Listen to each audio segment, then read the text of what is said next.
Boarding a plane at Wilson Airport in Nairobi, Kenya to the Mara is a step towards a great achievement. You will part with 34,000 Kenya shillings, or around $350 and spend 35 minutes in the air to get down to the great scenery. A drive across the Masai Mara is breathtaking. The expansive setting is magical, so much so that it has been named one of the world's best safari destinations. But that is for a holidaymaker.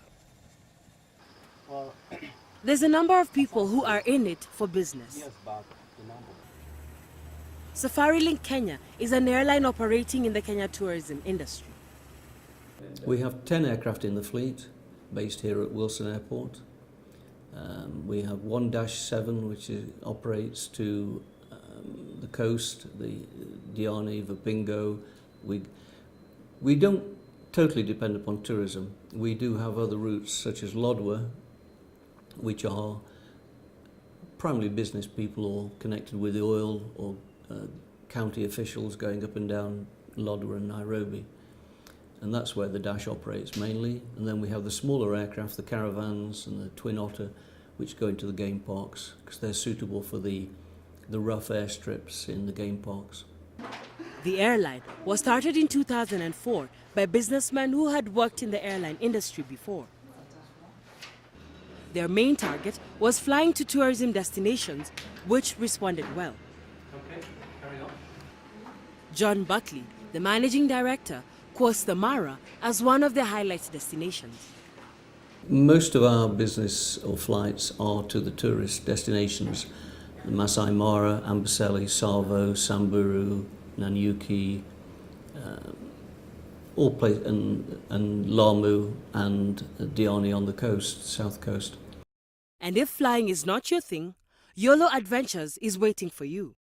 YOLO is a tours and adventure company which started its operations in 2013. Its founder, Warda Jabet, started it out of her passion for traveling. Motivation came because I love the outdoors. I love traveling. Every now and then you'll find me wanting to venture out and everything. So I started by joining a few groups here and there, and I saw there was another need that wasn't reached. Like, people are just doing it, like, maybe, you know, when you're not passionate, you do it for the money, but you need that passion. You need to really make people see the other side of God's creation and everything. So I just went like, okay, why not? And that is when I thought of a name, and I think YOLO resonated with us, yeah. They operate trips around the country with Masai Mara as one of their best. They have different low-budget campsite packages for people going down to the magical wonders. Many locals, they fear traveling because they feel like it's expensive on their part. They feel like, we can't afford, why travel, you know.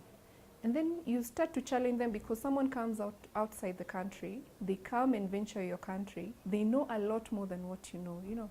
So we had to maybe target the hotels, the camps. We asked them to give us a better rate, so that also we need to have the local tourism. YOLO mainly depends on social media advertising and referrals from people who have loved their services.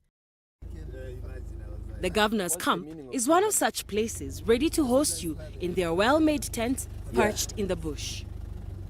Here, one parts with something between $300 and $800 to sleep in one of the 37 tents. The price is pegged to the time of year. If either SafariLink or YOLO Adventures takes you down there, be sure of getting the best after a morning or afternoon trip. Early in the morning, you start our journey at about 6:30 in the morning. You're driving on the way, you get some animals, different behaviors on the way. Especially 6:30, the land is very active for hunting the animals. Because when the noon time, when the sun starts, the old cats is going on the shade. It's hiding because it's not active for hunting when the sun is very strong. Musa Koech, a driver and guide, has spent more than a quarter of a century here, observing the animals and educating his clients. Coming when it's This job has enabled him to raise his children and take friends and family for game drives over the years. I was starting my job in 1989, and I like this my job. I have many people from different countries, and our challenge, in this job, you have the different conversation with other clans. After spending a handsome amount of money and an enjoyable tour with the informed guide, tourists narrate about the Mara experience with enthusiasm. So we've been on a game drive every single morning. Okay, so first of all, I love hippopotamuses or hippopotami. So that's been phenomenal. So this morning we saw a whole, there must have been about 30 of them. So shall I list you what we've seen? Okay, we have seen the hippopotamus, jackal, hyena, lion, lots of lions, elephants, the buffalo, the wildebeest, the zebras. We saw giraffes, we saw crocodiles. We saw lots of different birds. I feel like there's more. We saw those weird little creatures. The mongoose, are they mongoose or are they? Yeah, we saw those as well. On the morning game drive, one gets a clear picture of the wild under the beautiful morning sunrise. A group of ostriches give a fantastic view of both males and females. The crown crane birds are a great attraction. The crown crane, the twin bears, crown crane is twin bears is made for life. So when one tie, one gets stressed also and tie. Why? Because you cannot join another female or another male. The crown crane is a local for Uganda, that bird, and all the time supposed to stay with a female. The place is well known for the wildebeest migrations. The animals cross from the Serengeti National Park in Tanzania and back every year. The move is so spectacular that it has been named a wonder of the world. The migration, which happens between July and September, fetches the Mara the highest number of guests, with some hotel rates shooting above $700.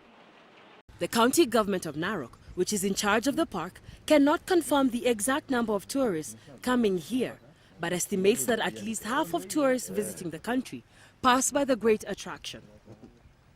This offers good business for the service providers. But this holiday, business has its own share of challenges. Challenge here is we have many companies forming up on a daily basis, and then when people come into this industry with the wrong information or the wrong goals, they tend to mess things up for us. Because for them, maybe they're after money, making some quick bucks. They don't have a long-term vision for it. With tight competition, YOLO and SafariLink promise to tighten the grip as the Mara promises to remain as magical as ever. No, I think it was fighting last night. You see the blood on the chest? That's...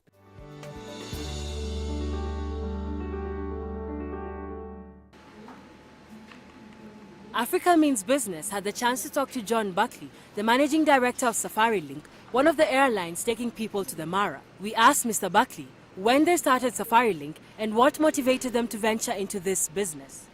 We started SafariLink in 2004, January 2004. One of the previous companies I worked for, or prior in 2003, had a very dominant position in the market. And the market I'm specifically referring to is the tourism, aviation services for the tourism industry. And we felt that there was an opportunity for a second operator doing the same sort of thing, schedule services to the game parks. And so we set up SafariLink on that. That was the basis of our decision making. We asked his opinion on working in the tourism sector, especially now that it's been on a decline for the past few years. Most of our business or flights are to the tourist destinations. Masai Mara, Amboseli, Savo, Samburu, Nanyuki, and Lamu and Diani on the coast, south coast. And obviously all those, the coast flights have been severely affected by the travel advisories and have affected the number of tourists coming to the coast. But it's also affected not just the people going to the coast, but a lot of tourists come and do a combination in Kenya. They come and do a safari and then have a rest at the coast afterwards. And so if you can't go to the coast, then they've not been coming for the safaris as well. And we're significantly down on previous years. We asked Mr. Buckley which is their best destination and where do most people want to go. The Masai Mara is by far the most popular destination because it's got a worldwide recognition, particularly in July and August and September when the migration is on. So that's what people tend to know about. But a lot of the tour operators put together itineraries for their clients that link places like Amboseli, then going to Samburu, then going across to the Mara, and then coming back to Nairobi, going to the coast. So, but the Maasai, if you had to ask any tourist, which place is a must for them to go to, all their different itineraries and packages always include the Masai Mara. Hence, it's it is our busiest destination. He also described the airline industry in Kenya. It's very buoyant. There are more, every air service license meeting of the Kenya Civil Aviation Authority, there are always new applicants looking for licenses to operate. Not all of them get off the ground. Companies get licenses and then find that the reality, everybody thinks aviation's sexy and profitable. It's a struggle sometimes. Some amazing figures that I picked up recently at an IATA conference was that the average profit for a ticket for all the African airlines last year was only just over $1.20. Surprised me. The worldwide average is about $8. So nobody makes mega fortunes out of aviation.